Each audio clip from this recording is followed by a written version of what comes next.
quelqu'un? Bonjour. Bonjour. Enchantée. Enchantée. J'ai tout préparé. Une chaise, vous voulez vous asseoir?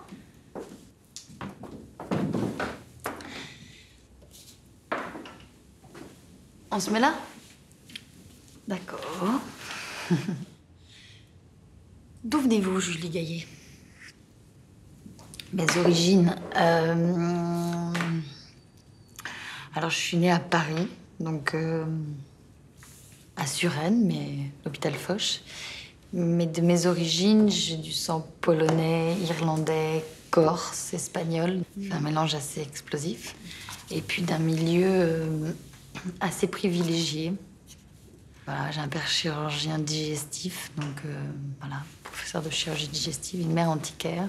Chirurgien digestif? Chirurgien digestif, c'est le mou. C'est tout ce qui est donc l'œsophage, intestin, foie, estomac, côlon. Et enfant, vous passiez vos après-midi dans les hôpitaux? Je suis un peu tombée dedans quand j'étais petite. Voilà, j'allais tout le temps en salle de garde, le voir, à l'hôpital. La première fois que j'ai vu un mort, je devais avoir 7 ans. Pas peur de l'hôpital, j'aime bien aller à l'hôpital et j'ai pas peur de la mort ni de la maladie. Ça, il m'a donné ça. Et antiquaire, donc là, j'ai les parties chinées et tout ça. Donc c'est assez marrant de se retrouver ici avec tous les objets. Si votre père vous avait transmis quelque chose, ce serait le fait de se mettre au niveau des autres. Moi, je suis grande et en fait, quand je suis avec des gens plus petits, je me tords comme ça pour être au niveau de la personne à laquelle je parle. J'aime pas quelque chose d'imposé. Non. Vous faisiez des prières, vous passiez du temps dans les églises, non? Oui, moi j'étais petite, j'étais bon, j'ai une famille d'athées ou de croyants non pratiquants, enfin pas du tout religieux. Et je sais pas pourquoi quand j'étais petite, j'étais super mystique, moi. Mais intimement, personnellement, j'ai prié toute petite. Pour qu'il y ait la paix dans le monde, pour... C'est une espèce de, de truc de petite fille. Et du coup, j'allais à l'église servir à la messe. Alors en même temps, il y avait tout le côté spectacle qui était, je pense, qui m'attirait énormément. De mettre la toge, hein, tous les trucs à faire. Il y avait une espèce de public. Est-ce que vous vous racontiez des histoires petites? Tout le temps. Je passais mon temps dans un univers totalement à inventer des histoires avec des objets, à écrire, à faire des vies, à raconter à vivre d'autres vies. Je changeais de prénom, j'aimais pas mon prénom. C'était quoi ce prénom? Oh là là, non, enfin, je sais. Ça devait être Marthe ou... Ah ouais, Marthe. J'étais comme ça à l'école aussi, j'avais beaucoup... En fait, j'avais du mal à... J'étais un peu au fond de la classe, la dernière, dyslexique, et j'avais vraiment des trous. J'avais beaucoup de mal à rentrer... Si je devais apprendre quelque chose par cœur sans le comprendre. Et je m'inventais une autre vie. Et je continue. C'est ce que j'aime bien dans ce métier-là. Et la dernière histoire que vous êtes racontée? En fait, je me raconte plus d'histoires maintenant, mais j'en raconte à mes enfants. Et ça, c'est assez génial. On se met sur le lit, par exemple, et je leur dis, il y a des crocodiles, on est en Afrique, on part sur un bateau, alors on rame, etc. Il y a un crocodile, et ça. Et les enfants sont... Mais vraiment, ils le voient. Alors au début, mon fils, il comprenait pas très bien. Je dis, mais si, regarde, un crocodile. Maintenant, ils s'inventent des histoires. Voilà, je fais la même chose. C'est un peu ça. Jeune, vous êtes partie à l'étranger. Alors, est-ce que vous pouvez m'expliquer ce que vous avez fait? Quel était l'élément déclencheur? J'ai eu une correspondante anglaise. Alors, je suis partie en Angleterre pour apprendre l'anglais. À quel âge? Je devais avoir 15 ans. Et j'ai découvert une autre culture et c'est pile l'âge où on se forme, où je pense que là, on commence à faire tomber les parents du piédestal ou à prendre le contre-pied et à partir. Et là, ça a été comme si c'était mon univers, donc c'était incroyable. J'ai appris l'anglais comme si c'était ma propre langue. J'étais avec des DJ, j'étais plein dans la house music à l'époque et c'était vraiment... Et ça a été une découverte, une explosion. J'ai fait beaucoup de cours de théâtre là-bas, l'acteur studio. C'était une autre vision du théâtre. Et j'ai tout fait. Alors en Angleterre, j'étais dans un pub, serveuse dans un pub. J'ai fait des sandwichs sur les autoroutes. J'ai servi, même j'ai fait les courses d'Ascot. Tu vois, on servait des grands banquets, des choses comme ça. J'ai travaillé dans les Pinewood Studios, qui sont les studios de cinéma, où pareil, je faisais des cocktails, etc. Donc il y avait Jack Nicholson. Le fait d'avoir plongé dans une culture différente, ça a beaucoup changé ma vie. Et en fait, voilà, alors Agnès Varda, vous la rencontrez sur un plateau et hop, elle vous donne le premier rôle dans son film. Vous pouvez me raconter comment ça s'est passé? J'ai tout appris sur son film. J'ai appris à me lever sans faire... Parce que moi, la première fois que je me levais, je faisais ça. Et donc, t'avais la caméra qui pouvait pas suivre.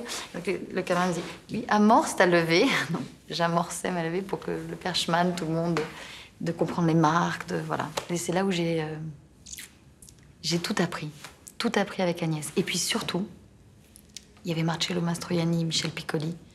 Marcello disait tout le temps, on vient te chercher en voiture, donne un petit café, tout le monde te demande si ça va. Après, on te fait beau, on te maquille, on te met dans les bras d'une belle femme et c'est vachement dur comme métier. Et c'est vraiment vrai, quoi. Moi, je suis en vacances sur les tournages. Pourquoi c'est si difficile de jouer la surprise?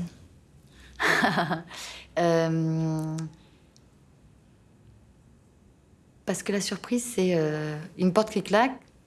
Au cinéma, on va pas entendre la porte qui claque. Il y a quelqu'un qui va faire ça, peut-être, ou même pas. Et il faut... Ah ouais. Ah ouais. Et je trouve que c'est ce qu'il y a de plus difficile, les choses vraiment naturelles, comme... Et le « ah » ou le fameux double take de De Niro, cette espèce de chose où on regarde et on revient, ça on l'a pas vu, et puis hop, et toutes ces petites choses de la vie de tous les jours, c'est assez rigolo. Alors maintenant, je les ai travaillées, hein. Ça, et il y a une autre scène, l'autre scène très dure pour moi, c'est dans une boîte de nuit, bizarrement, pourtant je connais bien, parce qu'il n'y a pas le son. Et donc, on met la musique, bam, bam, bam, tout le monde danse, et la musique est coupée, et on continue à jouer avec la musique. Et là, il faut parler comme ça, et c'est totalement... l'impression d'être faux. Et souvent, l'ingénieur de son revient un peu plus fort, parce que là, il y a la musique. Et donc, il faut vraiment se remettre dans cette sensation avec un silence de mort. Tout le monde qui fait semblant de danser derrière. Je trouve ça super difficile.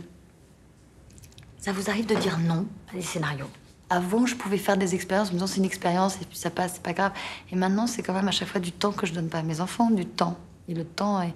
Donc, je suis plus exigeante dans ce que je vais faire par rapport à ça. Choisir un film, c'est pas seulement...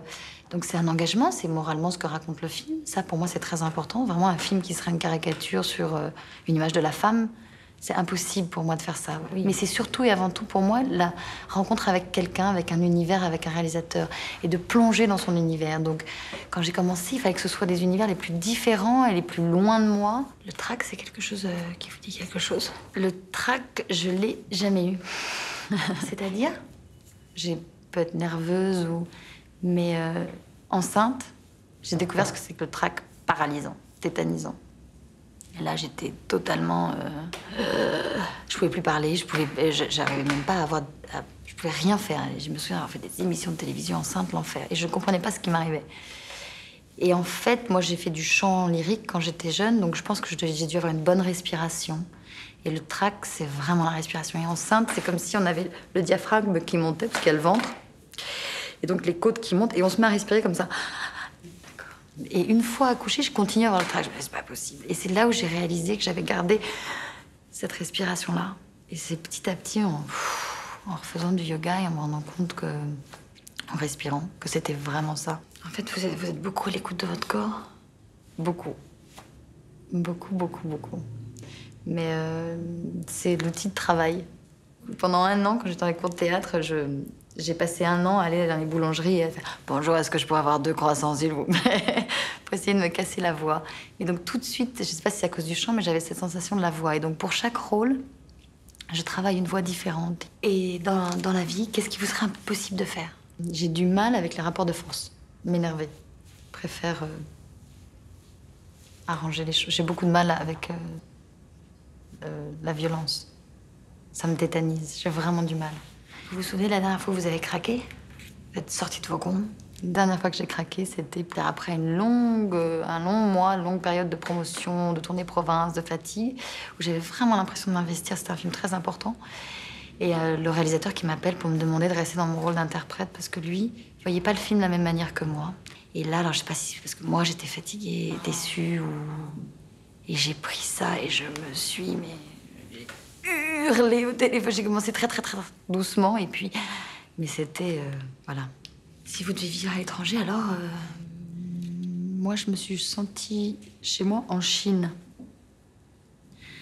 En Chine. Il y a un vrai respect de la maturité, de la vieillesse. Il y a tout un art, On fait très attention à l'autre. Dans les toilettes, il y a toujours de l'eau qui coule ou de la musique pour pas entendre le voisin. Donc tous les petits détails de la vie de tous les jours. Et les gens sont souriants. Et si vous n'étiez pas comédienne? J'aurais été ou grand reporter, ou médecin sans frontières, ou infirmière, ou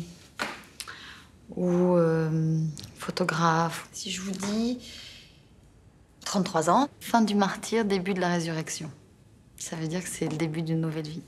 Une odeur, la peau des gens, une couleur, le blanc.